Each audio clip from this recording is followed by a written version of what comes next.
Hey everybody, welcome to Industry Night with me, Nycci Nellis, the show that takes you on the deep dive of what's happening in and around the industry, not just locally here in DC, but all around the country and sometimes even internationally. So here we are at the wonderful wine lair. The last couple shows, I was at the Duck and the Peach because the Napa Valley Vintners were in town and I did some great shows there. But this is my home and I love it here at the wine lair. And if you haven't had a chance to check it out, you really do need to see it. It's a private wine club right next door to the Ritz-Carlton in downtown DC. And it is so cozy and so luxe and so posh. And I get to do my show here and you should come and see it. So for those of you who are new here, hi. Nycci Nellis. I've been covering the DC food, wine, and hospitality scene for 20 years now.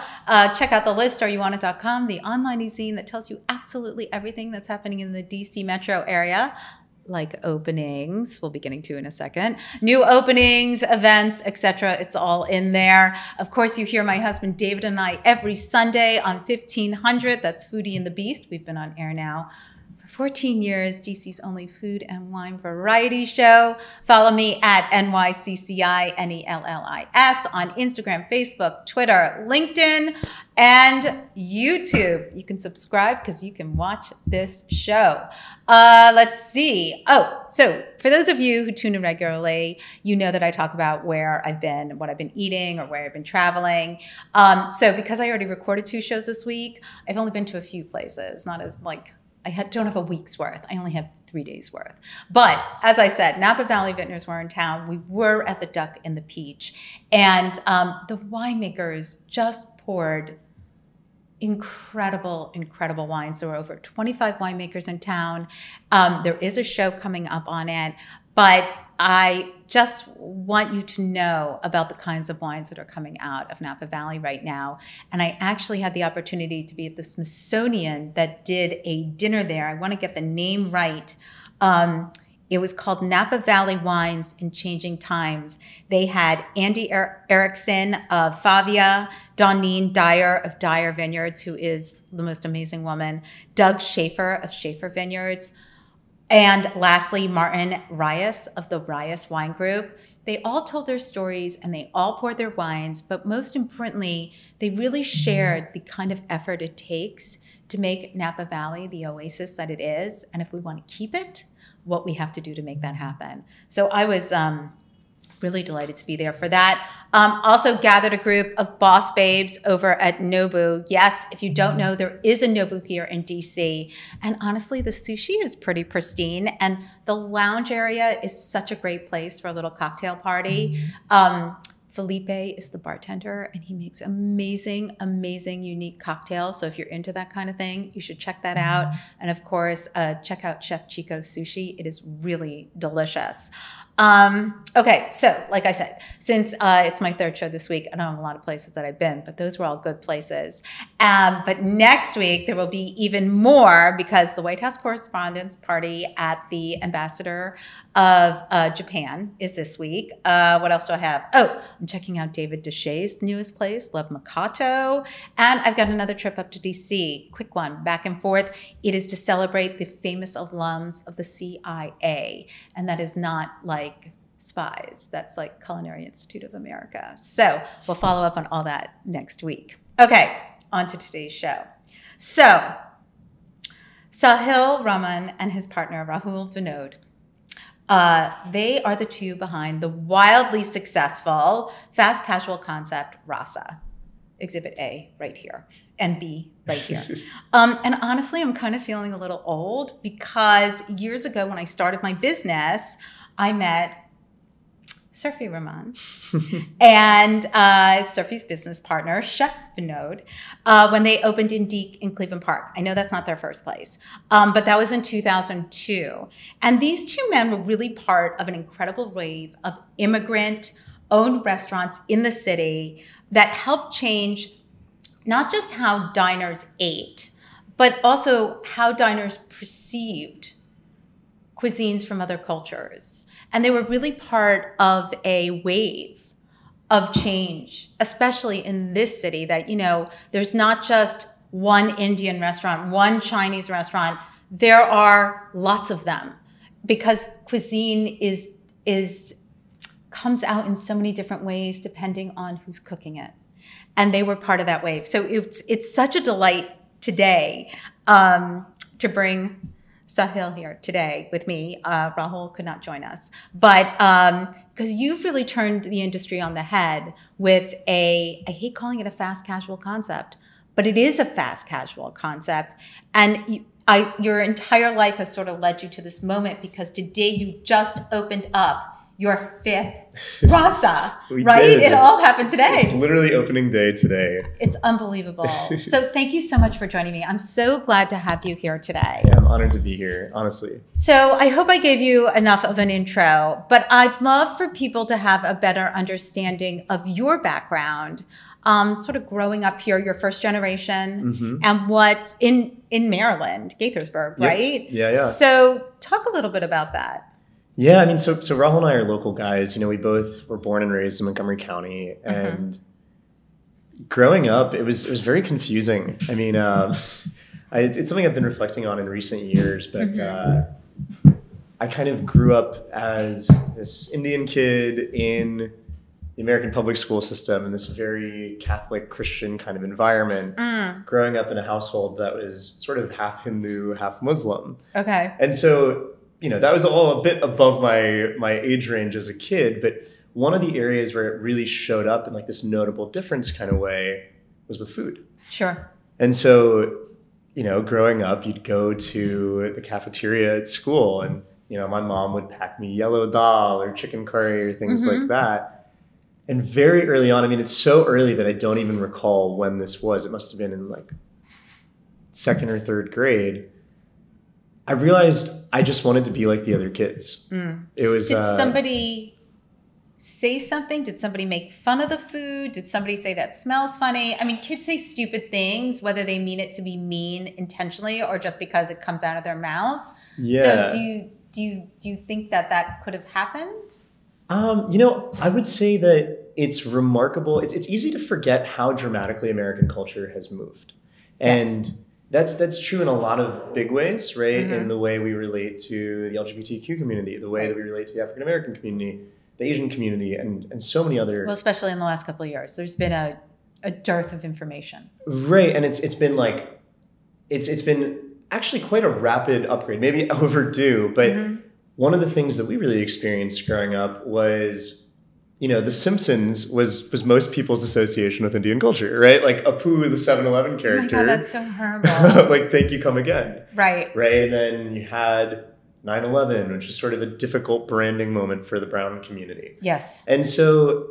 Wait, when were you born? I was born in 1990. Okay. Yeah. And so, actually, there's a great show on Hulu called Rami. And he's got an episode on. It's like a flashback to him growing up, and it's on 9/11. And I feel like for anyone in this country, it's such a powerful, he's a comedian, but he does such a powerful job telling the story of what it was like to be a brown boy growing up around that time. I bet.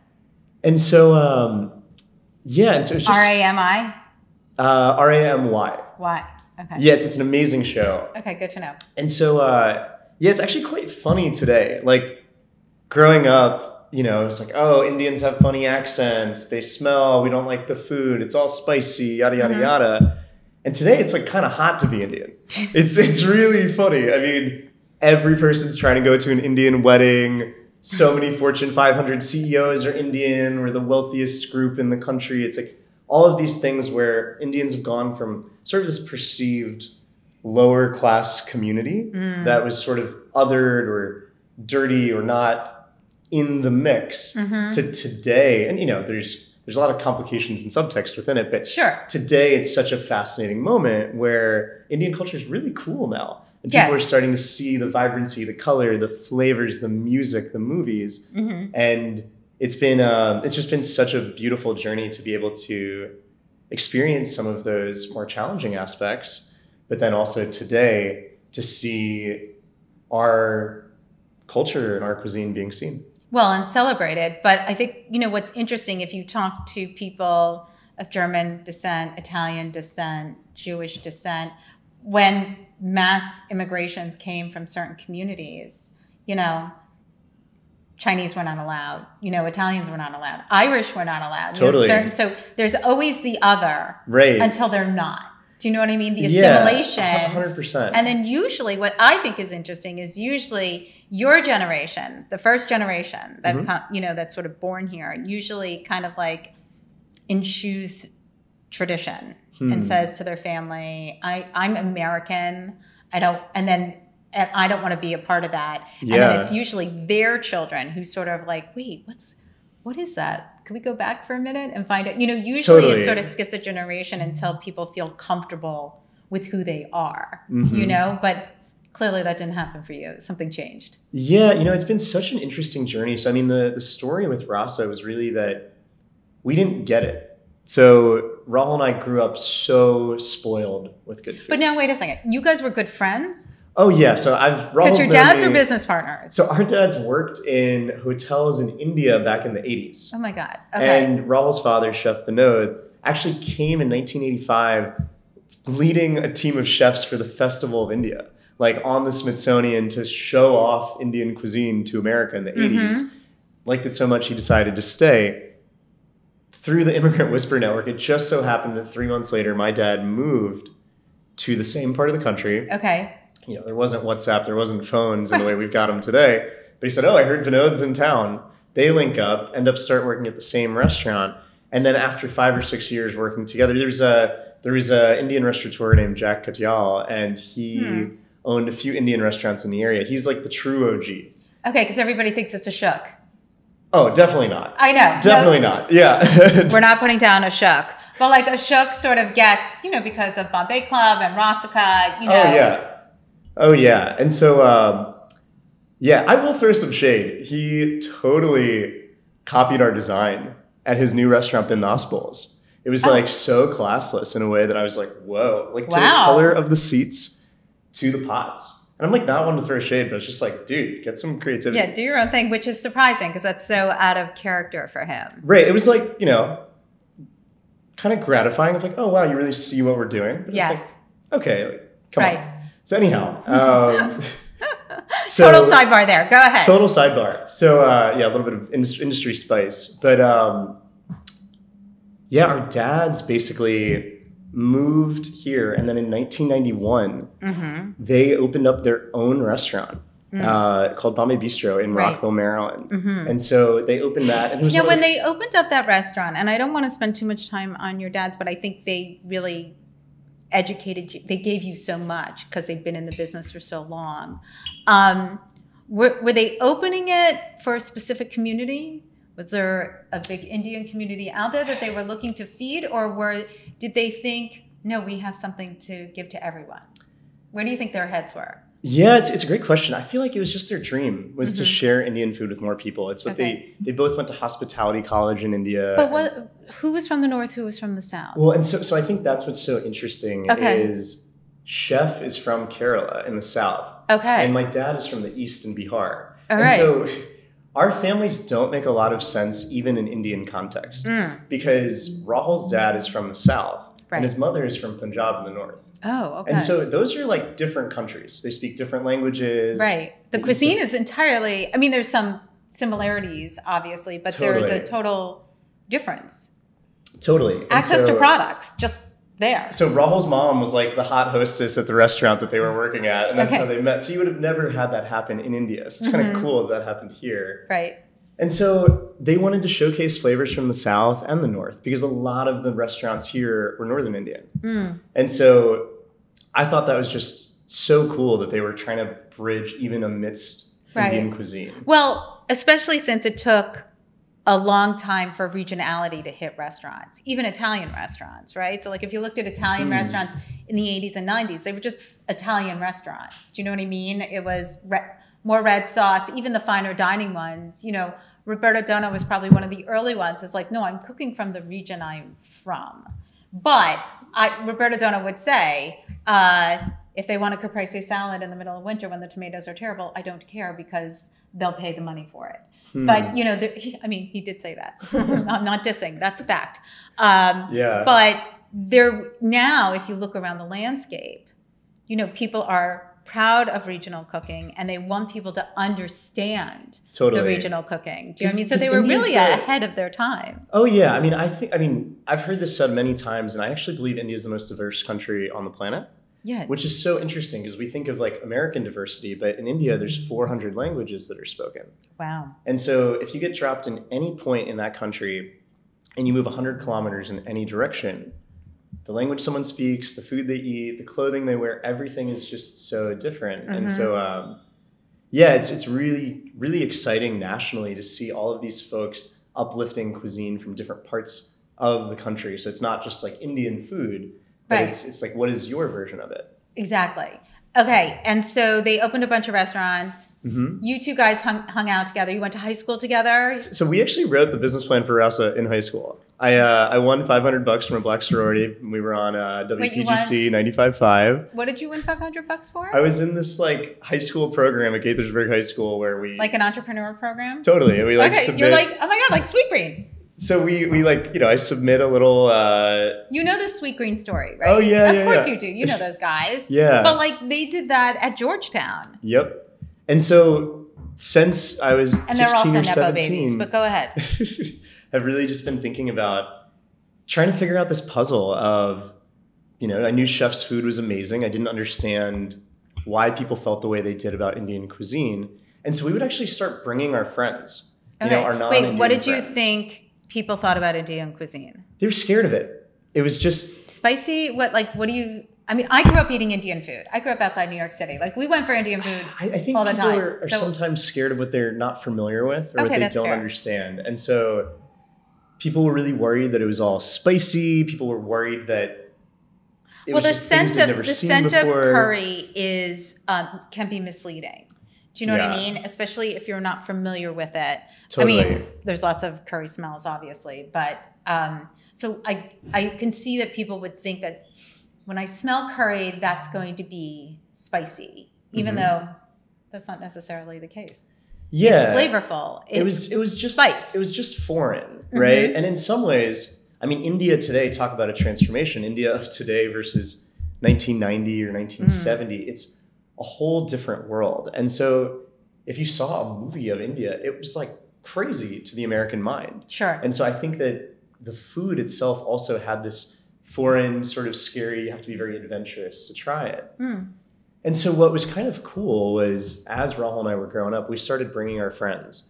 We were like, hey, look, it's my birthday, you gotta come. Or it's, you know, it's my dad's restaurant, just give it a shot. And so when they'd come, we'd say, what do you like? Let us order for you. We know you're a little intimidated. And uniformly, people just fell in love. It was to a point where friends, non-Indian friends, would be coming back for birthdays, for first dates as we got older, and even graduations. And so over time, we realized that the problem wasn't actually the food, but it was the way that people were being introduced to it. And so that was really the spark that kind of lit this fuse for Rasa, I mean, almost 15 years ago. Okay. So what was your original business plan? Like, what inspired you? Like, I hear you wanted to get Indian flavors to people in a different way, a non-traditional setting. So what was your initial plan and how did that evolve? You know, it's funny. It's actually pretty darn similar. Okay. Rahul and I were both obsessed with Chipotle, as like every 15-year-old was in the late 90s, early 2000s. And so it was really, you know, we were looking at it like, oh, we got rice, we got chicken, we got all these different components. And so, yeah, I called it Kalapio Gio, which translates to like eat, drink, and be merry. Okay. It's like something I came up with my mom way back in the day. You know, Rahul was talking about, if that's Chipotle, we could call it chapati, or, you know, we were like thinking about different I think that would have been a ideas. problem, but yes. Oh yeah. Oh yeah. And so the initial vision was, it was probably more like a Noodles and Company model where you ordered and then you got a ticket, opposed to the build your own, but pretty darn similar. Okay. So you decided you wanted to do that. You did this in high school, but it's not like you just jumped in and started Rasa. You both went to college. Yeah, so we both went to the University of Maryland. Rahul graduated a year before I did, and he started working in investment banking. I had a very different path. I didn't really have many traditional jobs. I worked at Uncle Julio's one summer to learn how a corporate chain operated, and then So you knew you wanted to go into the industry. I did, yeah. And how did your dad feel about that? I think he thought it was a phase. Okay. And so I mean, I'd be curious to hear his take, but after that summer, I found an internship with Outback Steakhouse. Okay. And that was actually in Southeast Asia. And so I spent a summer traveling around Outback Steakhouse, selling typhoon blooms and doing market studies and all this really funny stuff. And so that must have been an incredible experience. It was my first time traveling alone. And it was my first time to Southeast Asia, and I was 20 years old. And must have been mind-blowing. Fabulous. Okay. Like, I'm so grateful to have had that experience. And sure. It's a big part of why every time I meet someone that's in their late teens, early 20s, I'm like, go travel. Mm-hmm. It's just so important. I can't I mean, I'm all for that. Absolutely. Yeah. Right. So you go and have this experience. Yeah. And then so my dad calls me. It's senior year of college, and he's like, "Hey, beta, all of my friends' kids are getting jobs." Yeah, like, what are you doing, dude? Literally, it's just like, so I just wanted to check on how you're doing.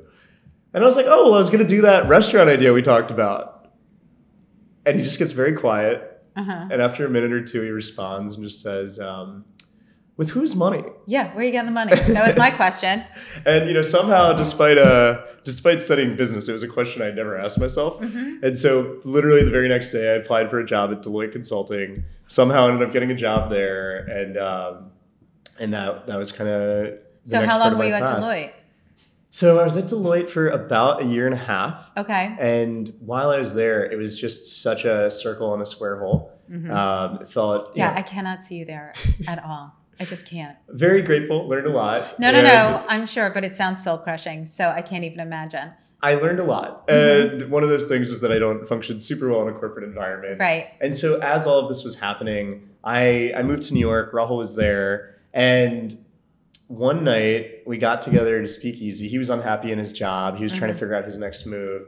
Now, did he have the restaurant bug too? Or was he like, yeah, I don't need to do that? I think Rahul was a little bit more on the straight and narrow, right? Like, he got straight A's. He played tennis. He played piano. He was like kind of the good Indian son in a lot of ways. Okay. And yeah, I think he'd say it too. And I think this was kind of it was always in the back of his mind. And when we first chatted about it, we met up at a speakeasy, and it was kind of like, hey, do you remember that idea we talked about all those years ago? Like, why not? Right. And so, because there's nothing out there like that.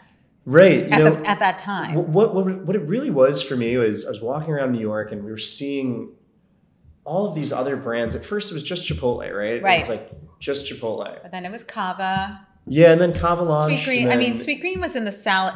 I don't think you can compare Sweet Green to Chipotle because it really was. I was walking through Nomad different. Or something like that, and I remember seeing like Num Pang and a few others. Sure. And I was like, oh, yeah. It feels like maybe America's more ready than I thought for this idea, because I knew it was too early back in the day. Sure.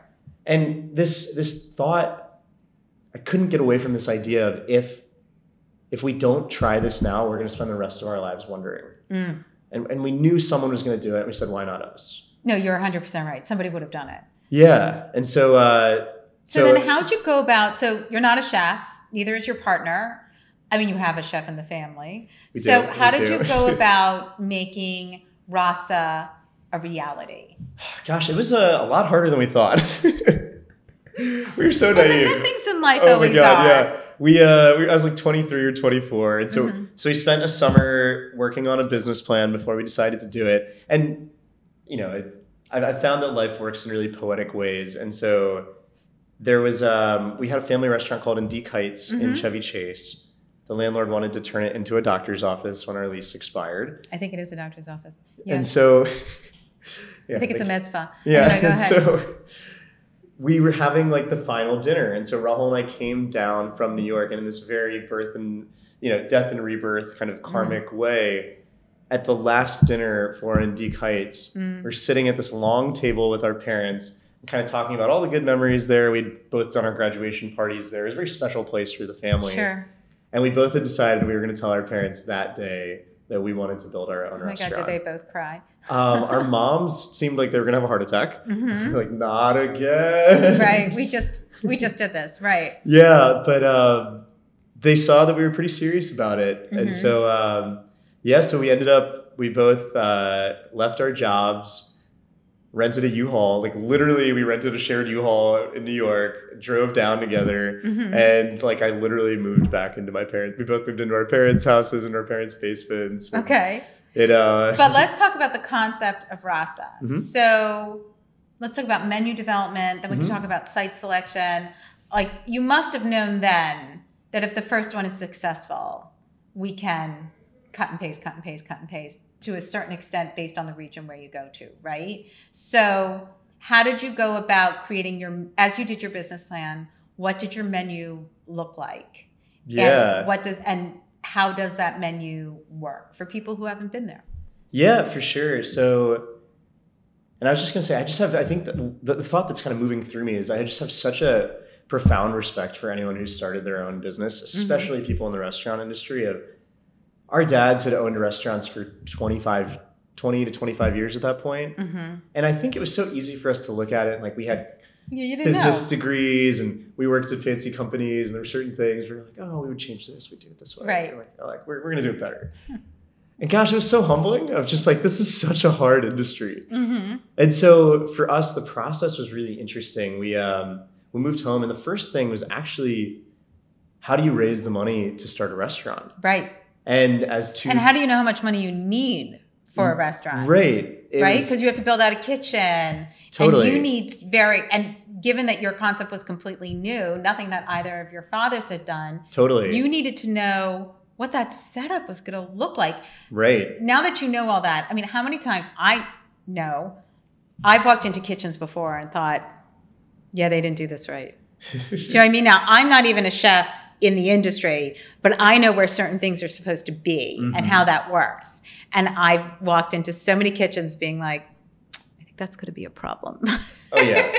Well, so to kind of answer your initial question, we really started with this vision of how do we make Indian cuisine accessible? And I think that vision's continued to grow and evolve. But to really answer that question, we started thinking about the design initially, the design of the physical space and then the design of the menu. And so for the physical space, we started thinking about what were all the barriers that we ran into, right? Like people would say, when we did we interviewed 500 people. We did a lot of research to try to understand what was it that was preventing, like people now liked Indian food, but they didn't eat it that often. And so something didn't add up. And so we tried to figure out, okay, like you like Indian food, but you only eat it once or twice a year.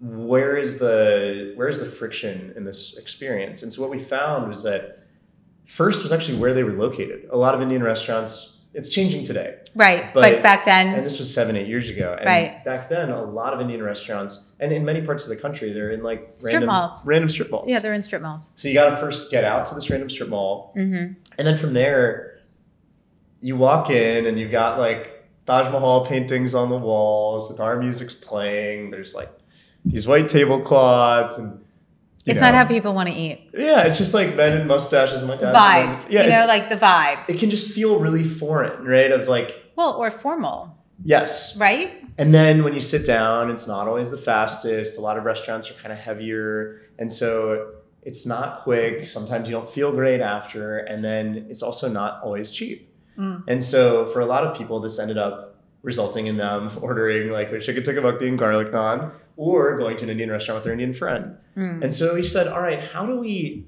flip these a little bit? And so we kind of backed into the fast casual model. Actually, we started thinking about the problem first. And we said, all right, let's put it in a location where people are. So we said, let's go by the baseball stadium. So smart. And a big part of going by the baseball stadium for us was we wanted to know if this was going to work not just with the DC crowd, but people who were maybe in the suburbs or people who weren't always right there. And so we opened there and then we said, how do we make the storefront really inviting and something that's going to pull people in? And so we got this big door custom built in India. And then we tried to design it to have this like modern kind of fun vibe. Right. So that was sort of the design piece of the restaurant, which we felt was like really important to make it inviting, modern, young. Right. We wanted a space where if you were Indian, you knew, but if you weren't, you were like, this is just a cool spot. Yeah. Cool. You want to make it approachable? Yeah. So we wanted to make the food really approachable, right? And for us, that looked like, let's keep the flavors we grew up loving, but do I really need to call the chutney injapuli or can I call it tamarind ginger, right? Do I really need to go with the Carolyn name for this dish or can I call it tossed green beans. You know what I mean? And so that was kind of the path we took of let's maintain the authenticity of the flavor, but let's be able to introduce it to people in a way that feels a little bit less intimidating. Okay. And so that's kind of, we tried to make it quick, we tried to make it healthy, we tried to make it accessible, and that was kind of the initial vision. And how did you execute it? So let's fast forward. Yeah. First, how'd you get your money? Oh, gosh, it was a crazy process. I mean, we literally talked to anyone and everyone who would give us 5 minutes. And I was driving Lyft at the time to support myself while learning at our dad's restaurants. And I'd literally be pitching people while I was driving them around, and so I love that. Yeah, it's kind of hilarious looking back. But yeah, I mean, it started with our family and friends that dried up pretty quickly. And I would literally show up to entrepreneur networking events, and I'd look at people's shoes and their clothes and be like, okay, this person seems kind of rich. They could have money, right? Let me go talk to them. And so that was really a full year of our lives, just going to networking events, talking to different people, getting a lot of rejections, and then finding the people that really believed in us. And then your first site selection was in the Navy Yard, Correct. Right by the stadium. That was a totally brand new building. So were they amenable to building the way you needed? Because that can kind of be tough Totally. sometimes with a new build. Yeah, so it was funny. People didn't want to give us space because, we were two 25-year-olds that had no track record of our own. Yeah, this is before Silicon Valley model for restaurants, but yes. Totally. I mean, at the time, it was, if you looked at our strip when it first opened, it was a Chipotle, a Chopped, a Taylor Gourmet, which is a big brand at the time, and Roti, right? And so these are all 4 regional or national brands. Right. And then there was a Rasa. And so how did we get in there? I actually wrote the guy who ran the company a letter. And I said, look, I know you don't want to give us this spot because you don't trust that we're a young local brand. And at the same time, who are you trying to attract to your building? You're trying to attract me. Right. An upwardly mobile millennial, right? Think about what you're trying to do. Right. We are the target audience. Put a target brand in. And it was really hard for us to get spaces. So we were super excited that kind of resonated with them. Right.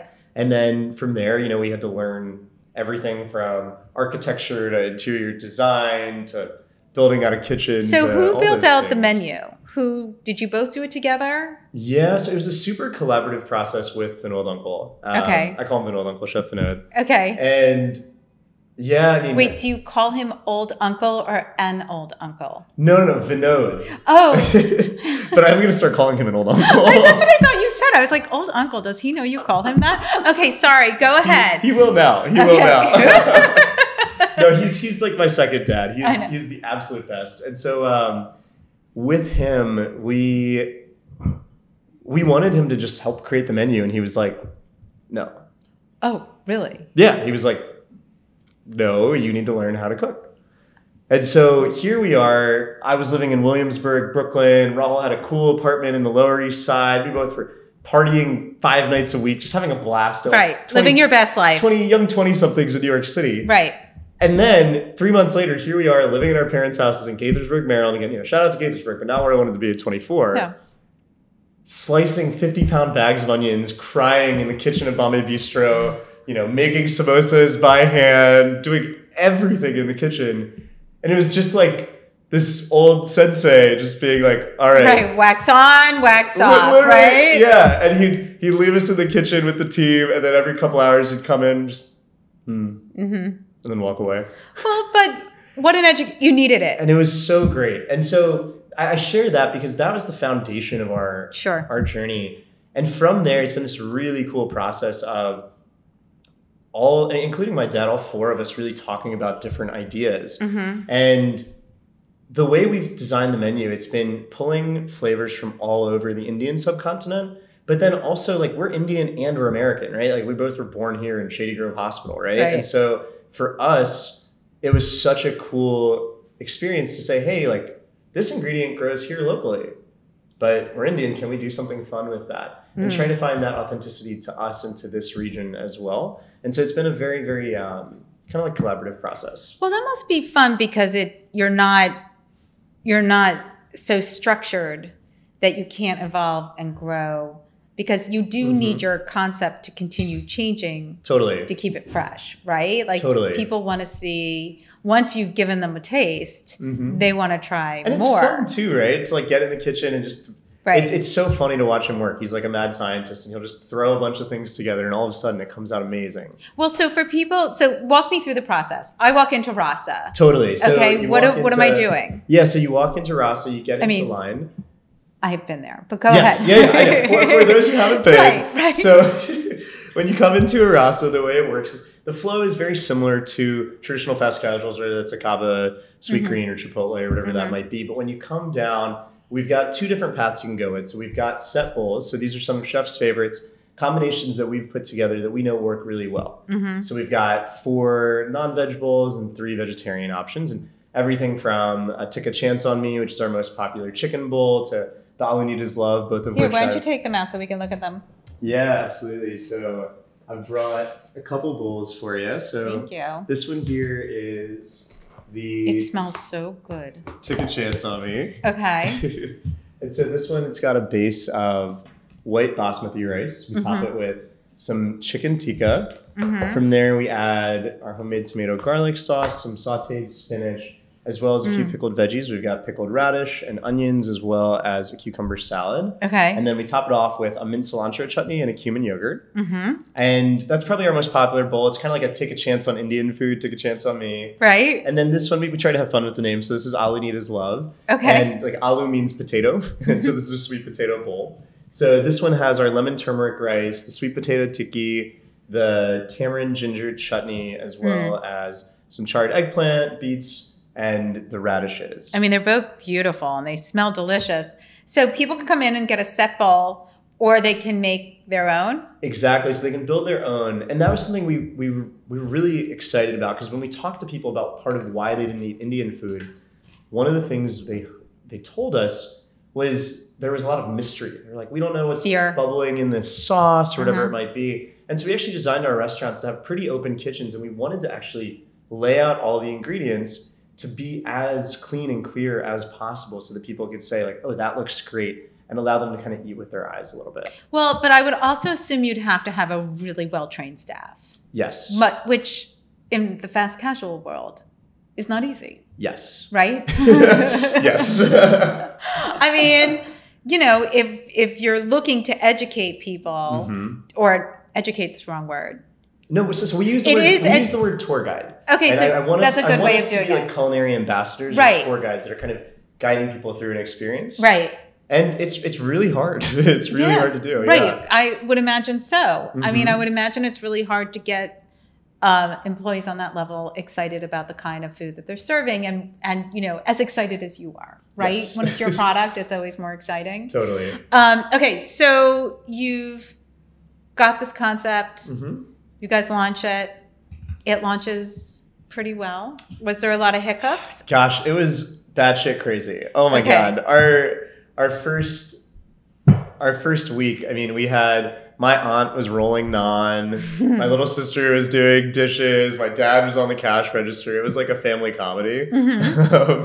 Reality show in the making. Oh my God, for sure. We had like the chef from Indique. We were doing everything like such small batch, and it was like cooked to order, food to, like, it was just total madness. And so it's been so cool over the years to be talking to you today. Right. 5 years in, on Restaurant 5, we've just hired a chief operating officer, and you know, he told me to stay out of the kitchen this week, and I was like, okay, all right, that's good. This is such a new dynamic. And so but at what point with the initial space were you like, we can open more? Now, do people, because listen, I've had John Asadorian on this show, and other people in the real estate world. John's a good friend. Oh, I mean, I love him. Yeah. He loves to gossip. That's why I love him so much.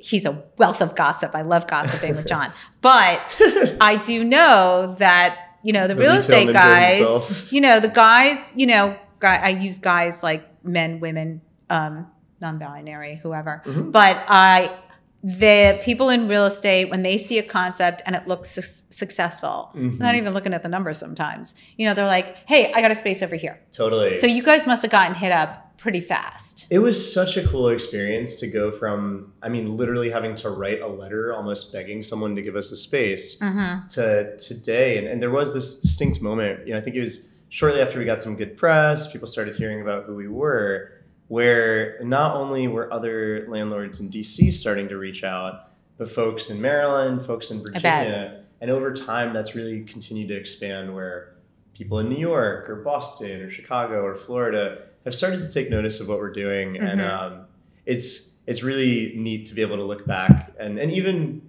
you know, even some people who wouldn't answer our phone calls are now calling us today. You're and, like, hi, I'll answer your phone call. Yeah. So where are your properties? Where are you guys? Yes, we've got 2 locations in DC. So we've got one, our first one's in Vineyard. Yep. And then, you know, as a wild journey, we've opened 3 since, I guess 4 now since the pandemic started. Right. So we opened our second one August of 2020 in Mount Vernon Triangle, right by the convention center. Excellent location. So that's on 5th and K. Yeah.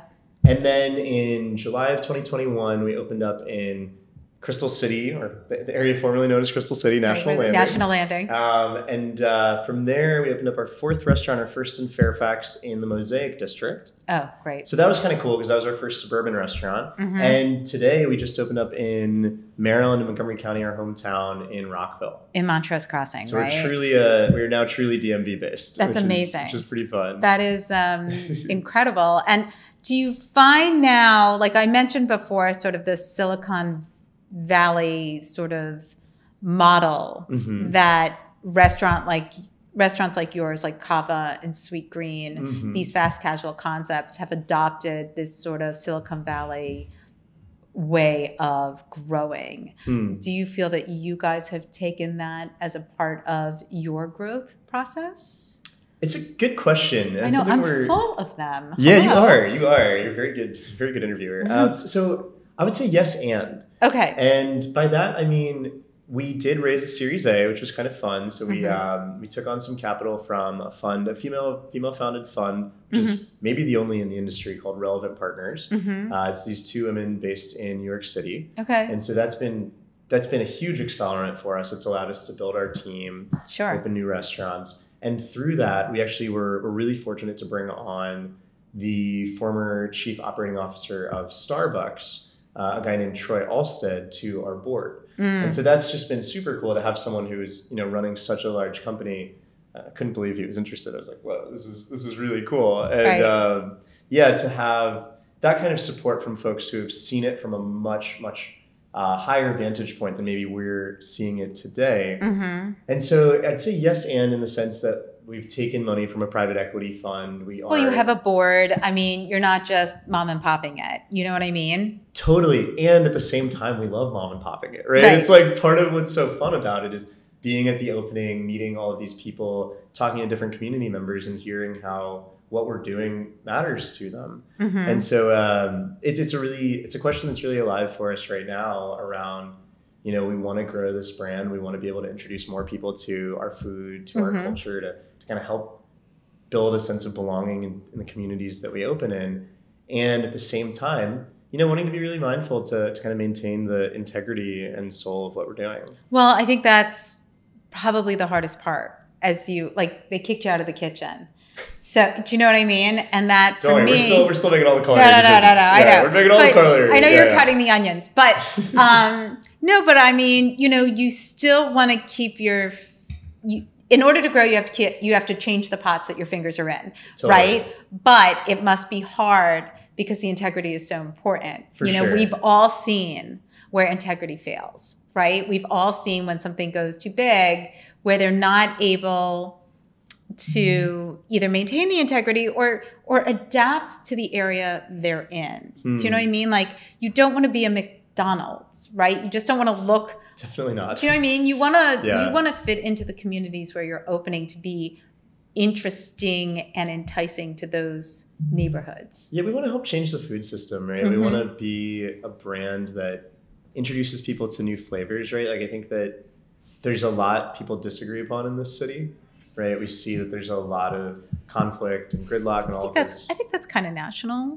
Totally. And I think one of the few things we can all agree upon is a good meal of food. And I sort of see what we're doing with Rasa and the food that we're sharing as a bit of a Trojan horse in some ways, of being able to use, Indian food to open people's minds, right? Maybe they don't realize it's Indian food right off the bat, and they become a regular, and they come 3, 4, 5 times. It's something we've seen with people coming from rural Virginia to baseball games.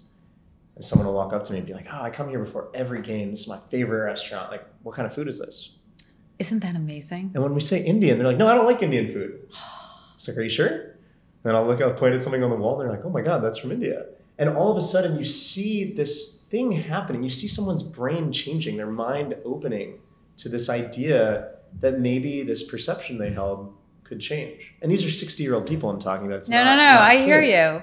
But also with kids, right? Being able to introduce kids to something new. Right. And I think that that's one of the ways that we can help change the dialogue. And maybe someone who tries this is walking down U Street and sees an Ethiopian restaurant and says like, well, I thought I wasn't gonna like Indian. Maybe I'll try this. No, it's we want to help open point. people's minds through. It's like, as silly as it sounds, I think this little bowl of food has the opportunity to help open people's minds and create a sense of connection. I love that. And I applaud it. And I think you're right.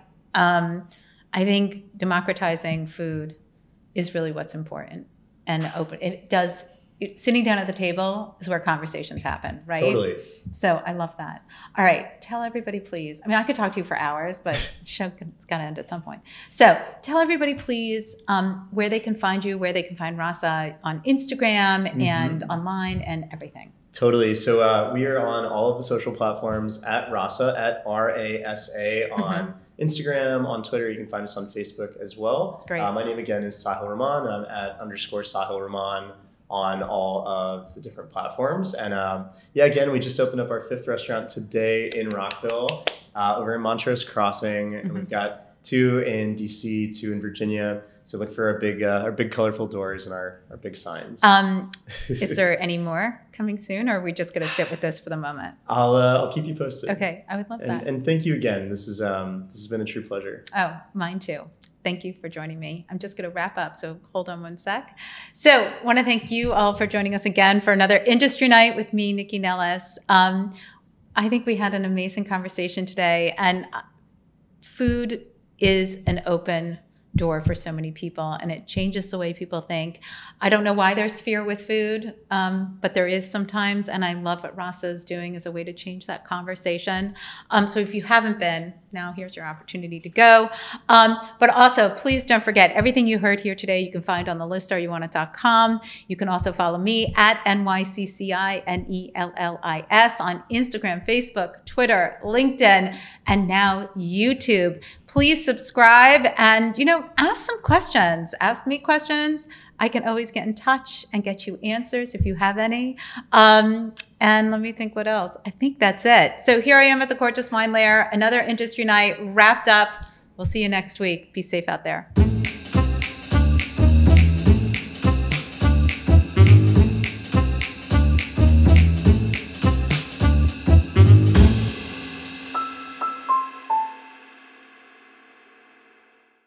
Produced by Heartcast Media.